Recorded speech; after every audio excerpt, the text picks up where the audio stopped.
Okay, so good day, everyone. I apologize. This might came a bit late. But that's because of the holidays that are coming. So I had some family stuff to deal with.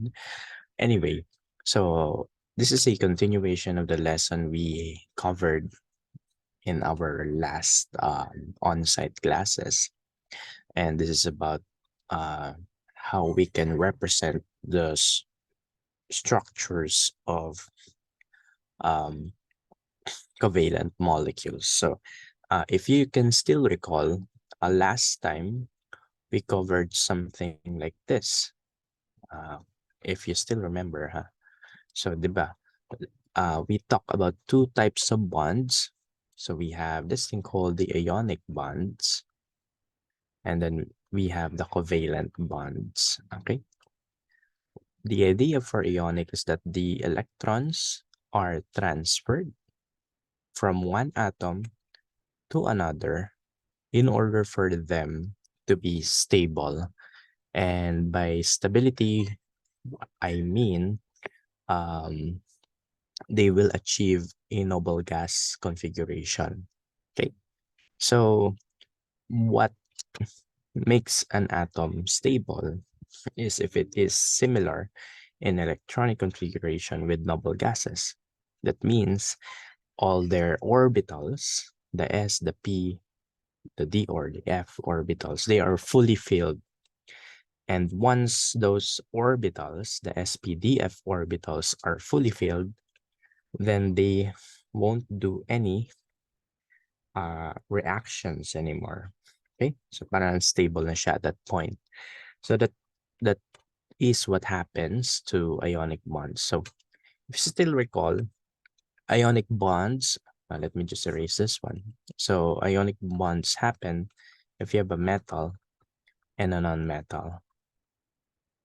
Okay, so the metal will lose the electron and the non-metal will gain that electron. Okay, so the electron is transferred from the metal to the non-metal. So the non-metal, if this process happens, then it will achieve what's called the octet. Okay, so the octet means that the s and the p orbitals are fully filled. And once those s and p orbitals are fully filled, then they are in noble gas configuration. The exemption to this one would be the hydrogen, okay? Because hydrogen helium, it only contains one s orbital.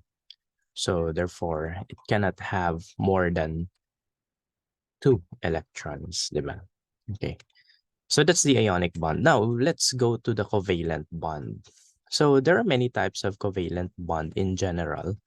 So you have the non-metal with non-metal, may ganun. And that's our main agenda today. And then we actually have this thing called the metal to metal covalent bond. So the other term for this one is called the metallic bond. Okay. But we will not cover it for our session today. Okay. The metallic bond is a special type of covalent bond, which happens if you have a pure metal element. No? For example, the copper wires that allow the current of electricity to pass through. Ayan, so it's metallic bond. But let's focus on the non-metal to non-metal. Okay. So what is covalent bond first? Okay. So a covalent bond is instead of having the electron transferred, the electrons here will be shared. Okay. Okay. So the electrons will be shared. Okay. So that's the overview of what we're going to do. And let's move on to the other slides. So we'll focus shortly on the formation of covalent bonds, how we can represent the sharing of electrons through Lewis structures. If you still recall, this is named after Gilbert Lewis, the one who made this and won the Nobel Prize. And then we'll talk about a bit of formal charge, exceptions, and then the polarity of molecules, but not that in depth. Anyway, so let's get started. So, as I mentioned, if you have nonmetal and another nonmetal atom, instead of someone giving off one electron and it will be accepted by the other, no, that's not the case. No, what will happen is that instead of giving or taking in electron, they would rather share it. So why share? Let's take, for example, this molecule, fluorine. So let me just redraw everything. So fluorine is in group 7, so it has 7 dots. Okay. It needs one more here in order for it to be octet. So if we have another fluorine atom with 7 valence electrons, yan, this also need one more in order for it to be octet. Now, the problem is that when this fluorine atom gives off one electron to the fluorine, then it won't get any stable. This may get stable because it now has 8 dots or it followed the octet rule. This, on the other hand, do not follow that octet rule. It only has 6 electrons. And if you could still remember the periodic trends, fluorine is the most electronegative atom. What we mean by that is it doesn't really like its electron to be given off. So it wants to take in electrons. So this won't be a possible case. So now, these two atoms will now ponder on the idea that they both need one electron. So why not share it? So when the electrons get shared, they form a bridge. Parang may tulay. Yan. They would just connect those single dots in order to form this. And when you have two electrons shared between two atoms, we have this thing called the single bond or the chemical bond.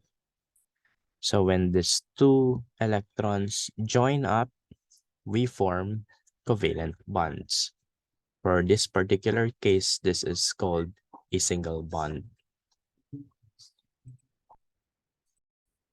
So now you might be wondering, how come that they will follow the octet rule if they just form this special type of bridge? Okay, so here's the idea.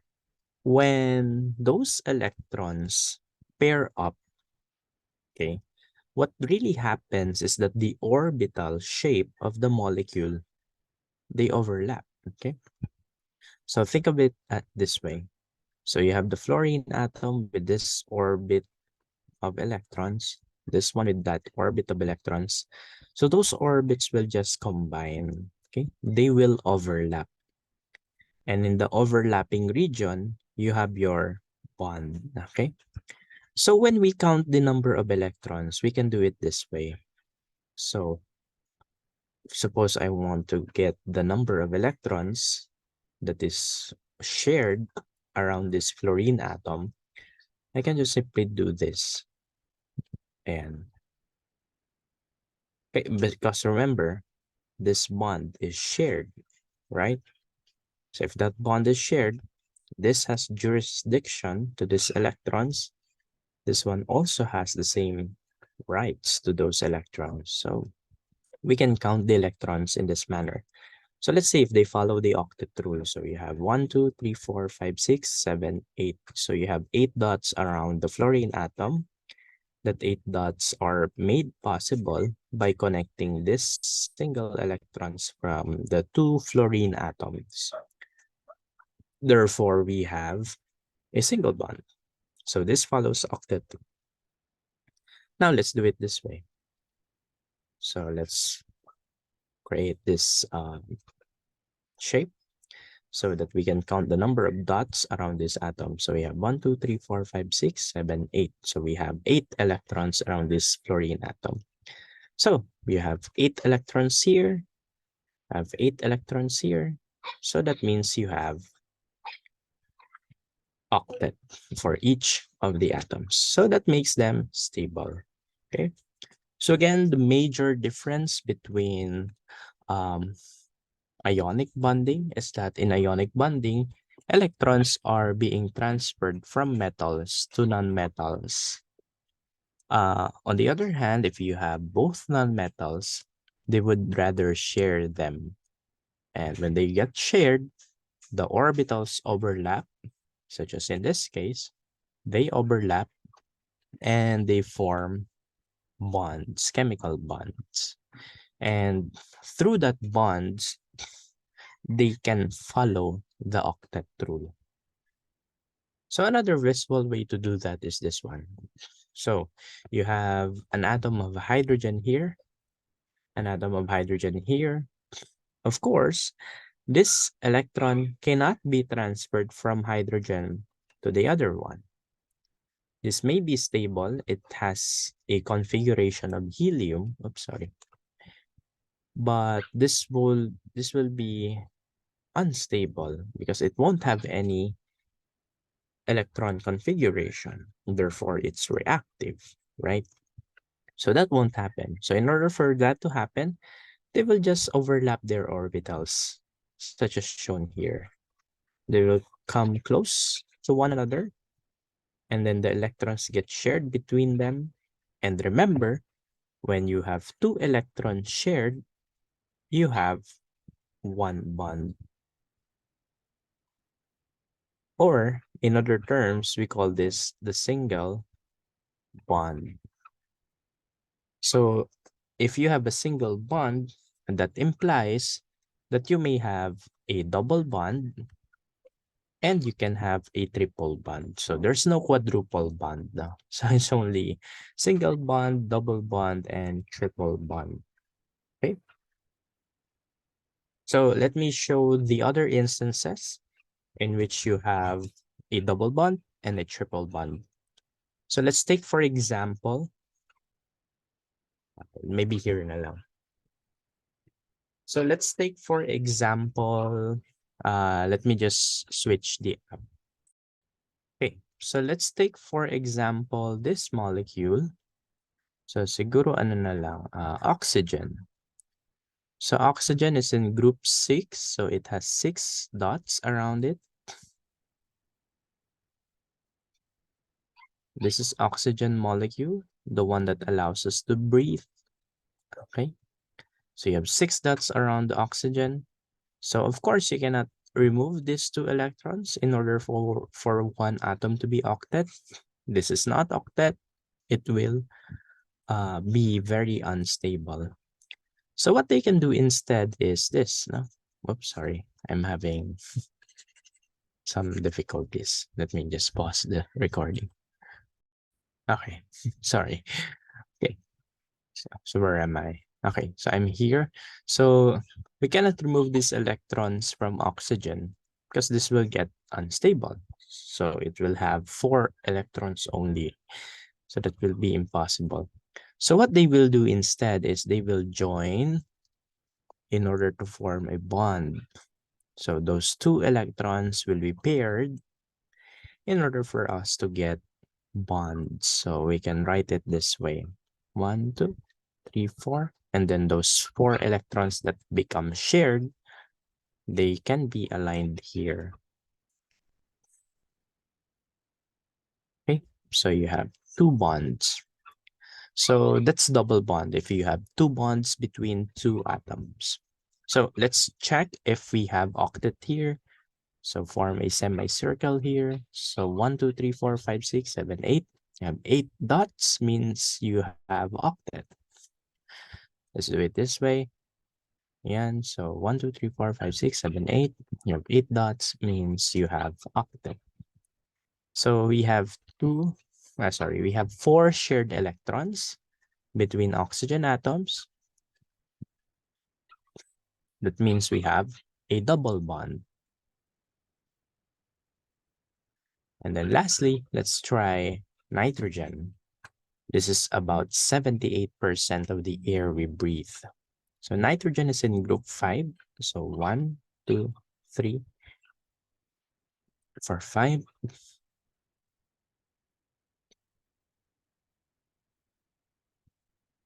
Okay, so we have this. So instead of these electrons being given to that nitrogen, what will happen? Of course, you have an idea. They will get shared, okay, in order for them to be octet. So you have 3 electrons each shared by 2 nitrogen atoms. Okay, so let's count if this is octet. So let's form a semicircle. 1, 2, 3, 4, 5, 6, 7, 8. Octet. For this one, say the same. 1, 2, 3, 4, 5, 6, 7, 8. Still octet. So we have 6 electrons shared. That means we have a triple bond. So that's the basic idea of the 3 types of chemical bonds in um, the 3 types of chemical bonds in covalent molecules. So you can have single, double, or triple bond.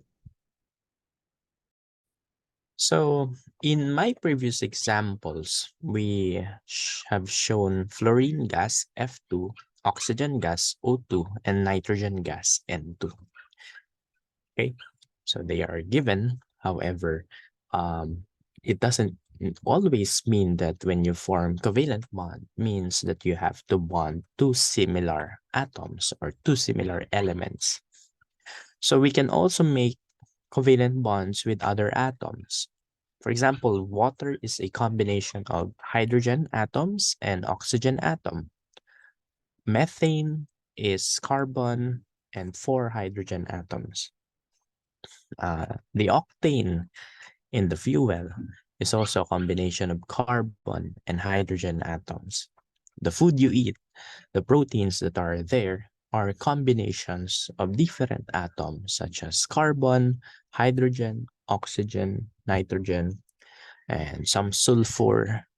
Okay, so that means in covalent bonding, it is much more versatile.